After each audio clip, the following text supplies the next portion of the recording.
Everyone, আজকে আমি যাচ্ছি না আসলে গ্রিন লাইনের ডাবল ডেকার ম্যানের বাসে এত প্রশংসা শুনি, এদের পারফরমেন্স এত ভালো শুনি যে আজকে ব্লগ করতে চলে আসলাম। এটা হচ্ছে দামপাড়া কাউন্টার। আমার সামনে আছে গ্রিন লাইন ম্যান ডাবল ডেকারের ঢাকা মেট্রো 153730 এই সিরিজের এই সিরিয়ালের একটা বাস। আমি আজকে চেষ্টা করবো এটা আপনাদেরকে দেখানোর, যে বাইরে থেকে প্রথমে আউটলুক দেখা যাক। বাসটা বেসিক্যালি জার্মানির প্লাস হচ্ছে সম্ভবত মালয়েশিয়াও এটার সাথে এটা আছে। চাকাটা দেখেন আপনার, এগুলো হচ্ছে ম্যান কোম্পানি জার্মানি বাসের হুইল, চাকা, রিম, ডাবল ডেকার যেহেতু আপনার, তাহলে উপরে হচ্ছে আপনার উপরে যারা বসবে তারা তো আপার ডেক, আর যারা নিচে তারা হচ্ছে লোয়ার ডেক। হ্যাঁ, আচ্ছা আমরা বাকিটা দেখি। বাসটা এটাতে করে আমার আম্মা একবার এসেছিল ঢাকা থেকে, বাট আমার ব্লগ করা হয় নাই আসলে আম্মা যেহেতু আসছিল ওই সময় বাসটা আপনার 1 ঘন্টা লেটে আসছিল। আমার আসলে ব্লগ করার সুযোগ হয়ে না, যেহেতু কিছুটা সময় প্রয়োজন ব্লগ করার জন্য, দোস্ত সেই সময়টা আমি আসলে পাইনি। আচ্ছা, একটা জিনিস মনে রাখবেন, এই জার্মানি মানে বিদেশের বাসগুলো ইঞ্জিন সবসময় পিছনে হয়। এই ম্যানের ইঞ্জিন হচ্ছে পিছনে, ম্যানের হচ্ছে পিছনে। সামনে আমার পাশে যে গাড়িটা আছে সেটা হানি ভলভো, এটা কিন্তু কাস্টমাইজ করা হয়েছে, এটা বাংলাদেশে কাস্টমাইজ করা হয়েছে। হানি ভলভো, এটা হচ্ছে বিজনেস ক্লাস হানি ভলভো। আচ্ছা, আমরা একটু গ্রিন লাইনের ভিতরে একটু দেখার চেষ্টা করি বা যাওয়ার চেষ্টা করি। এরা কিছু বললেও বলতে পারে, আসলে বলা যাচ্ছে না। পারমিশন নিয়ে গেলেই বেটার হয়, পারমিশন ছাড়া এটা আসলে উচিত হবে না বাসের ভিতরে। আপনারা যদি দেখেন, এটা হচ্ছে ড্যাশবোর্ড গ্রিন লাইন ম্যানের, সম্ভবত 28 সিটের বাস আপনার। উপর হচ্ছে কয়টা, উপর হচ্ছে 28টা, আর নিচে হচ্ছে অল্প কয়টা সিট। হ্যাঁ, ব্লক করা যাবে? Thank you. ব্লক করে একটু সিট, আমি খুব ফ্যান কিন্তু গ্রিন লাইনের, বিশেষ করে ডাবল ডেকারের সিটগুলো ভাই যা একেবারে মাখন। ড্রেস করতেছিলাম তো, সরি।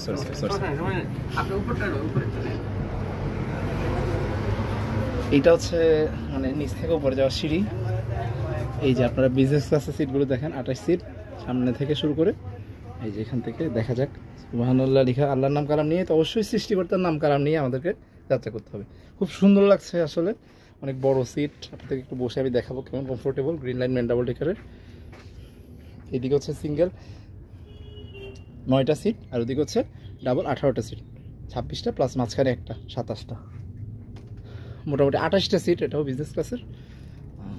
এই হলো গ্রিন লাইন ডাবল ডেকার ম্যানে জার্মানির বাস। সো আপনারা যারা এসি বাসে জার্নি করেন, আপনারা সবাই চেষ্টা করবেন গ্রিন লাইন ডাবল ডেকার ম্যানে যাত্রী হতে। খুবই কমফোর্টেবল, আরামদায়ক। সামনে লেগ রেস্ট আছে, যথেষ্ট বড় স্পেস আছে। এখানে আপনি চাইলে পেপার রাখতে পারেন, চিপস রাখতে পারেন। সিটটা চাইলে আপনি আপ ডাউন করতে পারেন, এখানে একটা সুইচ আছে সেটা দিয়ে। এই যে এসির ভোল্টগুলো, এসির বাতাসে লাইট আছে, উপরে লাগেজ রাখার মোটামুটি জায়গা আছে, পর্দা আছে, সুন্দরই লাগছে বাসটাকে। এটা হচ্ছে ডাবল সিট দেখালাম একটা, আর এটা হচ্ছে সিঙ্গেল সিট, সেম, পুরো পার্থক্য নেই আসলে, সুন্দর। পারফরমেন্স কিন্তু সবচেয়ে বেস্ট পারফরমেন্স রাস্তায় যখন এটা যখন থাকে, রাজার মতো চালায় তারা। আর এদের স্টাফদের ব্যবহার মাশাআল্লাহ, এত ভদ্র বিহেভিয়ার করে প্যাসেঞ্জারদের সাথে। মানে আমি প্রথমবার তো টাস্কি খেয়ে গিয়েছিলাম, কী ব্যাপার, আমি কি ইন্টারন্যাশনাল প্যাসেঞ্জার নাকি ডোমেস্টিক প্যাসেঞ্জার, এত ভদ্র ব্যবহার করছে। আসলে ভাবে ট্রেনিং দেওয়া হয় গ্রিন লাইনের স্টাফদেরকে, যে যাত্রীদের সাথে যেন মানে আউটস্ট্যান্ডিং একটা ব্যবহার যেন তারা করে। এটা আসলে মন রাখার মতো, খুবই ভদ্র ব্যবহার করে।